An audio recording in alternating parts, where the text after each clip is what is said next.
The Train to the Sea. Anna lives in a small city. She works in an office. Every day is the same. She wakes up at 7 a.m. She drinks coffee. She takes the bus to work. She answers emails. She talks to clients. She goes home. She eats dinner. She watches TV. Then she sleeps. She is 34 years old. She is not married. She has no children. She lives alone in a small flat. It is quiet, sometimes too quiet. One day in May, Anna feels tired. She looks at her computer screen. Her head hurts. Her eyes are heavy. She looks out the window. The sun is shining. The sky is blue. She opens her phone. She types, "Trains from my city to the sea." There is a train at 9 o'clock the next morning. It goes to a town near the sea. She thinks for a moment. Then she smiles. "I will go," she says.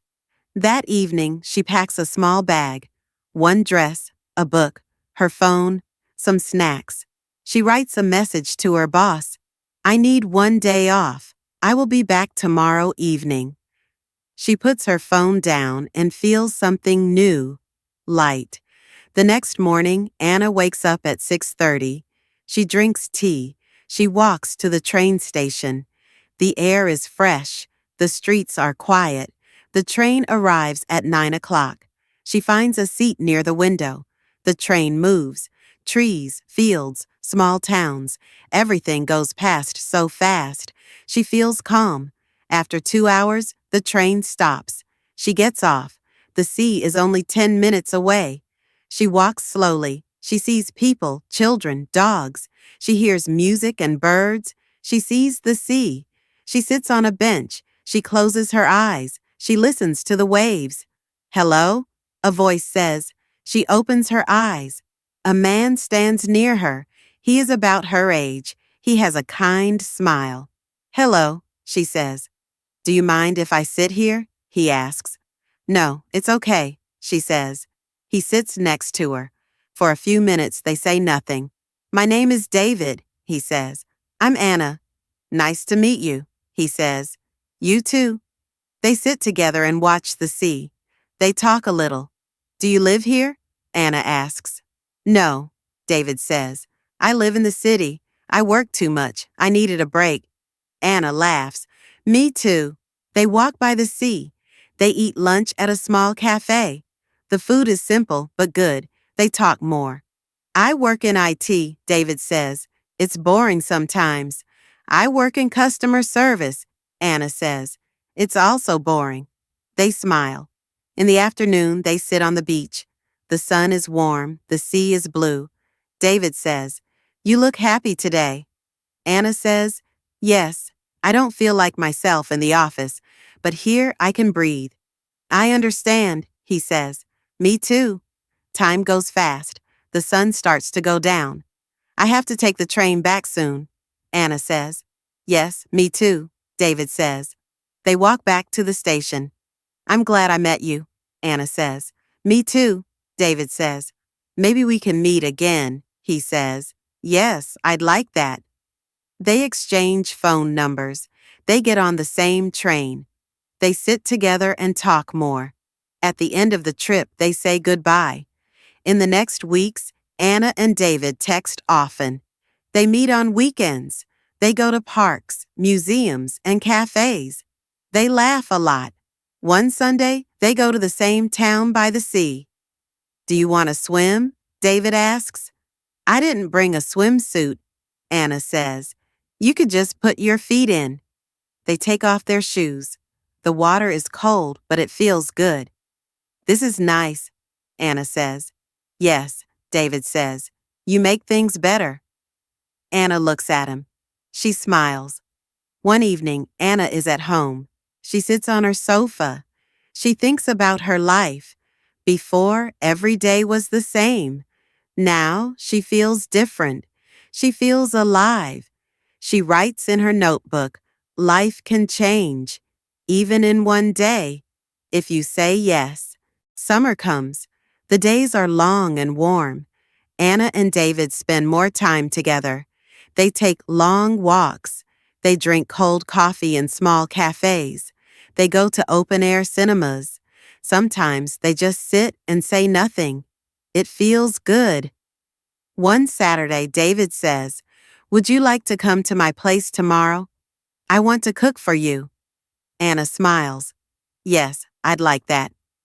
The next day, Anna wears a simple dress and brings a small cake from a bakery. David opens the door. He wears an apron and looks happy. "Come in," he says. His flat is small but cozy. There are books, plants, and warm lights. He makes pasta with vegetables and cheese. They drink tea and talk for hours. Later, Anna says, "This feels like home." David looks at her and says, "Maybe one day it will be." Anna feels quiet inside, not scared, just calm. Some weeks later, David gets a call from work. "I have to go to Berlin for 3 days," he tells Anna. "Oh," she says, "that's far." "Not too far," he says. "I'll call you every evening." He does. Every night he calls. He tells her what he sees, where he eats, what he thinks about. She listens. She tells him about her day, her cat, the people at work. When he comes back, they meet at the station. He hugs her long and hard. "I missed you," he says. "I missed you too," she says. One rainy day, Anna is at work. She sits at her desk. Her phone buzzes. It's a message from David. "Let's take a trip, just you and me, 3 days, somewhere quiet, no laptops, no phones." Anna thinks for a moment. Then she writes, "Yes, tell me when." They look online. They find a small cabin near the forest. No internet, no noise, just trees, birds, and stars. The weekend comes. They drive there together. It rains a little, but it doesn't matter. Inside the cabin, they light candles. They play cards. They read. They talk. On the second night, they sit outside. The stars are bright. The sky is clear. David says, "Do you ever think about the future?" Anna says, "Sometimes, but it's hard to plan." David says, "I want to be with you."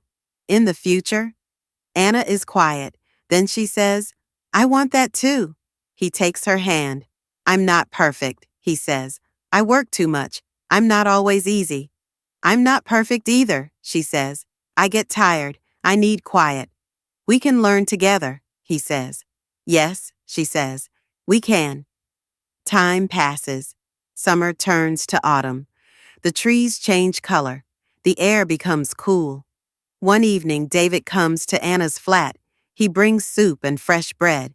They eat on the sofa. After dinner, David stands up. "I have something for you," he says. He takes a small box from his bag. Inside is a key. Anna looks at him. "Is this?" "Yes," he says. "A key to my flat. I want you to feel at home there. Come when you want. Stay if you want." Anna smiles. She touches the key. "Thank you," she says. "I think I will use it a lot." Now, many things are still the same. Anna still works in the same office. She still drinks coffee in the morning. She still answers emails. But something is different. She does not feel empty anymore. She feels warm inside. She knows one small trip changed everything. Winter comes.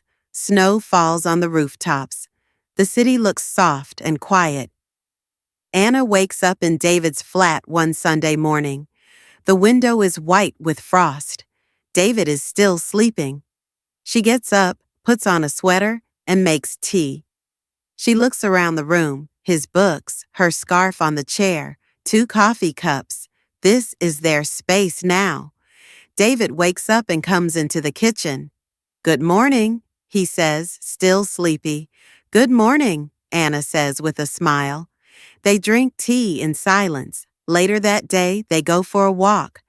The park is full of children playing in the snow. Some people build snowmen. Others just walk slowly, like them. David says, "1 year ago, I didn't know you." Anna says, "And now I don't want a life without you." They stop walking. He takes her hands. I love you, he says. Anna feels warm, even in the cold air. I love you too, she says. In the evening, they sit by the window. They light candles. They talk about small things, food, music, friends. David says, I used to think life was about work, money, being busy. And now? Anna asks. Now I know it's about time, time with people who matter. Anna nods. She writes a short message to herself in her notebook. Don't wait for a perfect moment. Just take the train. The snow falls outside. Inside there is light, tea, quiet words. Nothing big happens, but something real is here, and that is enough.